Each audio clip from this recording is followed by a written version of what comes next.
website, because of COVID, but also because we feel, as a therapy center, parents don't always know what to do or where to go. We offering virtual consults for parents. So you can arrange a virtual consult with any one of our 6 therapists. That includes an educator and a dietitian, and you can ask them, listen, my child is not doing X, Y, and Z. Should I really be worried? And they would give you advice on what to do. So remember, it's not an actual therapy session or therapy consultation. It's more a means of them offering guidance as to what to do next. So say now, as I said, your child is got an awful handwriting, or they just not concentrating well, and you're not sure what to do. You speak to an occupational therapist and you say, this is the issue.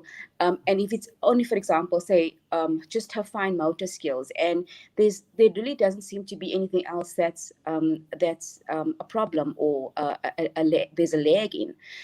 You can actually get away with a few recommended activities that you can do at home. So just to put parents at ease that there is assistance out there. And I think the biggest challenge with our community generally is the stigma of therapy.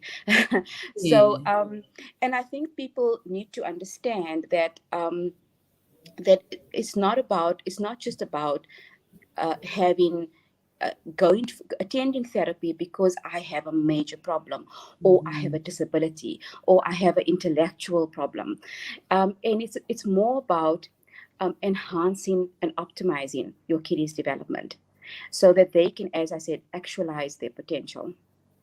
I mean, yeah, there are lots of benefits when it comes to therapy, and it's not for broken people, as I've mentioned before many a times. That people often think that therapy is for broken people, and that's not the case. I mean, you can be a pretty awesome person. You can have everything and be quite intelligent, but still need therapy for your own benefit, for your own development, to become a better person.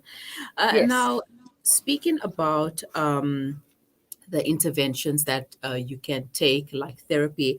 What happens if there is no intervention during the child's developmental milestones, and the child now reaches that point whereby you cannot intervene in that situation in their development? What happens? What becomes of the child? Do they develop learning disorders, or tell us more? Okay, so the reason we encourage early intervention is that between 0 and 5 or 6 years, the child's brain grows the most. So the most amount of development and progression happens in that age group. The brain is able to absorb a lot, change a lot, adapt a lot, and therapeutic intervention is much more effective. However, that is not to say that when a child is older and has a problem. So what usually happens is, if a child has a small area of that's a problem when they're younger, and there's no intervention, the risk is that when they get to older grades, they then develop. You remember, when we give therapy to a child, it is actually to make a child to improve what we call their basic abilities. So if a child goes to school, they go to school to learn how to read and write. When they go to therapy, they learn, or they are given therapy or intervention for the skills they need for learning. So if they have to, for example, learn what an A is, they need to be physically able to identify the A, know what the shape is. Then they have to know audio, what the sound of an A is. That A makes the sound of the beginning of apple. And to know those skills, or to be able to apply those skills to actual learning or academics, they need to have those things in place. So say now there's a lag in one of those fields where there's a visual processing problem. I'm going to give you an example with spatial relations, where this child has a bit of a problem there. And when they get to school, they often make mistakes in the letters B and D. So Mm-hmm. the child is now already in grade 2 or 3, and they're still making those mistakes. So what happens is that that problem or that little delay actually becomes a little bit more of a bigger problem. Mm-hmm. Um, However, you still can do intervention at an older age, because our brains are always actually growing, and we do have the potential to still grow them. So I think we both learning today, because we're talking about something that's different. So Mm-hmm. so that's not to say that at an older age, a child won't benefit from therapy. However, the problem may just become a little bit bigger and may affect other areas. So, what happens with schooling is that you obviously, when a child is young, they need the skills. Then they need the skills to learn. And once they're learning every time they go to a new grade, a new level of their foundation of their little house is being built. So they need to, if they don't have a solid foundation, it's obviously going to affect their older skills, and it's going to take certain tasks longer for them to do, and it's going to be more challenging for them. So even though a child may have a smaller problem, that problem becomes bigger. But this child is a bright, normal child. He may then struggle with a particular subject when he gets older. So Mm-hmm. I'm just using the example of me with spelling. So as I said, I was a terrible speller. I think I had problems in what they call visual sequential memory problems. So and that affected me in spelling. And up until today, I still can't spell. I make mistakes with, when I do writing and compositions or things like that. And I just say thank God for spell check. Um, but it had affected me obviously in my compositions, in my things that I had to use specific grammar and spelling for. So Mm-hmm. if that kind of issue is sorted out when you are younger, you don't actually have to face those challenges, and you are free then to grow and to develop and to learn everything else that you are faced with. Mm-hmm. All right, so Wahida, there isn't much time left, but quickly tell us about your store and how can people get a hold of you? So the ECI store is an online store for everything from branded toys to therapeutic toys. So toys that kiddies can use if they are attending therapy.